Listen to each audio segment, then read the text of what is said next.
Second Exodus is right at the door.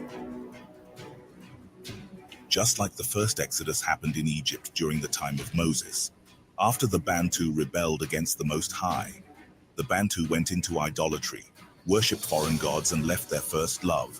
Refer to Revelation 2:4.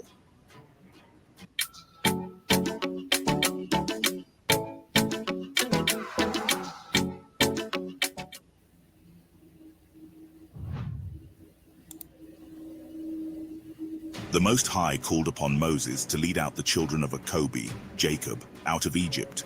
He encountered resistance from the Pharaoh who wouldn't let them go. But after a long tussle, the Most High told Moses and Aaron to tell Pharaoh that he will send plagues. And Pharaoh's heart hardened the more against the word of Most High.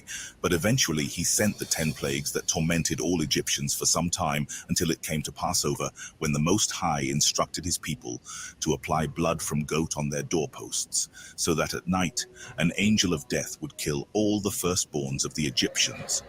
But to all Jacob's seed who obeyed, he would save and Passover. They were instructed to take bitter herbs and unleavened bread that evening of Passover, so that early the next morning they were to leave Goshen, Egypt, for good. That is where we get the feast of Passover that we celebrate to this day. All signs since 2012 and before have been pointing towards this big event. We may not know the exact time, but Bawo says it's time for my people to go back to his land Al-Kabulon that he gave to Abram. We remember when Abram fell into a deep sleep, went in a dream, and the Most High showed him that his children and descendants will break the laws of the Most High, and he will cause them to go into captivity into a land that is foreign. And they will be taken into captivity.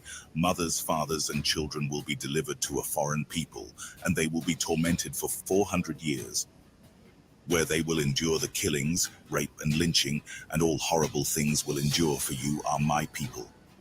Being in captivity, in the fulfillment of prophecy, and therefore cannot be blamed on those that facilitated the fulfillment of the Most High's wishes. Those who sold others were just tools used to fulfill the commandments of the Most High. The children of Jacob and Esau were all captured by the white people and sold into captivity, because white people could not differentiate between the sons of Jacob and Esau. When the children of Esau had sold all children of Jacob, they were then captured and taken into captivity as well. The seller and the sold are both in captivity. It is important that we draw parallels in history between the first Exodus and the one to come. After these 400 years, I will deliver you, says the Most High, surely with a mighty hand, and will rule over you. In order to get a proper understanding of who the Most High's people are, and the importance of the chosen people to come back to the land of Africa, the land of promise, we have to acknowledge that not only the chosen ones are in captivity, but all other descendants of the children of the Most High, and he will return all his people and the chosen ones. Ezekiel 20 verses 37 to 38. And I will cause you to pass under the rod, and I will bring you into the bond of the covenant, and I will purge out from among you the rebels and them that transgress against me. I will bring them forth out of the country where they sojourn, and they shall not enter into the land of Israel, and ye shall know that I am the Most High. Jeremiah 30 verse 3.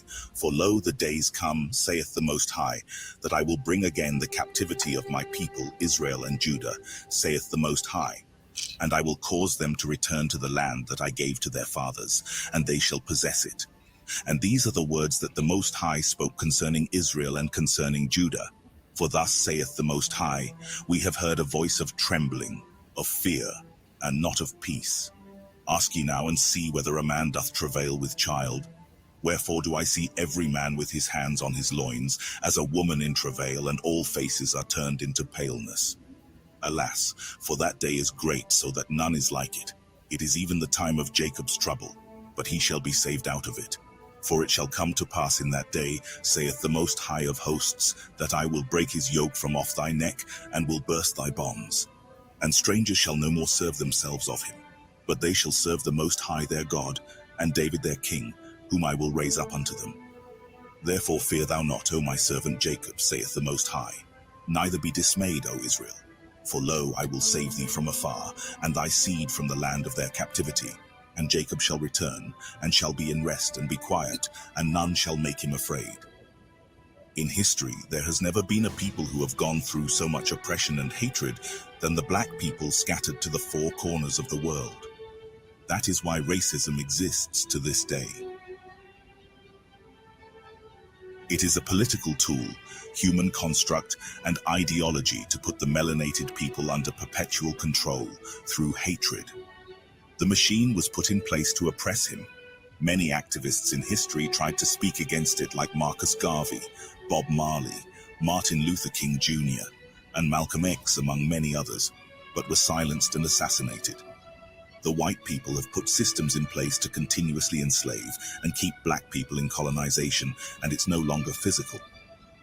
The IMF, UN, WHO, aid, and NGOs are all systems that keep black people oppressed, subjugated, and in poverty, under the control of the nations. From 1619 until the year 2019 marked the end of a 400-year period, foretold by the Most High through many prophets like Jeremiah, Isaiah, and Ezekiel. By the end of 2019, we saw the rise of the pandemic, which rendered many people immobile through worldwide lockdowns, and so it prevented Judah and Bantu diaspora from coming back en masse. This was not by coincidence, but the fulfillment of prophecy.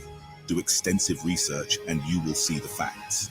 The cabal delayed the plans for Jacobi's, Jacob's, return to his original land, the Holy Land, Sub-Sahara Africa. Soon the Most High will show his mighty hand, because he never goes behind his promises with his chosen people. He will surely honor Abram's promise by taking his remnants back to his holy land, Al-Kebulon, the land of milk and honey, and the land of our forefathers, and more also. Honor the covenant he made to Abram, Isaac, and Jacob, which keep the commandments of the Most High and have the testimony of the Savior. This is an important message to all black people scattered to the four corners of the world to prepare, for the time is near.